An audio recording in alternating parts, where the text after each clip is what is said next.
Hey there, welcome to another video on chess. This is Bharat Divyang from Zugzwang Academy. And in today's position, we need to come up with the best continuation for white. What's the best possible move for white? Take a moment, pause the video and think about it. Think about it deeply to see what is the best possible move that white can do to proceed in this game. Okay, welcome back. I hope you gave it a shot. If you look at this position and evaluate it, it's kind of equal, with black having an advantage. As I said, it's kind of equal because it's two pieces against two pieces. However, black is definitely an exchange up, it's a pawn up.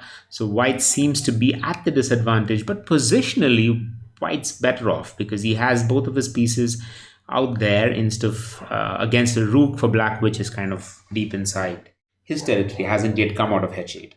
So what's the best possible move here? And the answer is it's a positional sack. It's queen takes bishop. Now, the game doesn't end immediately. For example, if black decides not to accept the sack, the game can extend for a bit, but white does win. But if he does take the queen, what happens? This is what I want you to think about. So it's like a puzzle. Treat it like a puzzle. Only the goal of the puzzle is very different. The idea is not for you to tell me the move. I'm telling you the move that the queen takes bishop is the move. You need to figure out how does white win from here because he's just given up a queen and all he has is a bishop and knight. All right.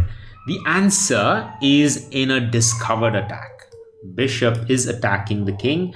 The knight needs to move out. But the question is, where should he move? Now look at the king and do a quick analysis. He can't come here thanks to the bishop. Can't come here. He could go there. So that's the one square you want to prevent, and therefore the knight has to come here. So by preventing all of it, you're putting the king in zugzwang, forcing him into this square. What do you do now? You need to further prevent him from going everywhere else. Can't come here due to the pawn, can't come here due to the bishop. He can come here and here.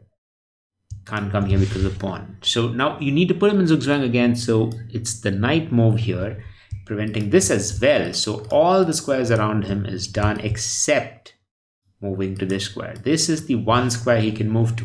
And let's say he moves. And it looks like, okay, maybe the king got off from this. Black found a way to escape all the threats. And that's when you come up with the most amazing silent move in chess. King moves to d2.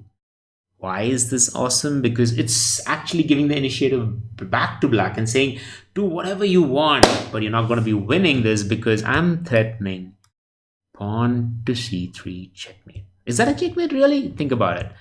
Can't come here. Can't come here due to the knights. Right? Can't. Glitching. After king d2, can't come to these two squares because of the knight. Can't come here because the bishop. Can't come here because the pawn. Can't come here because the king.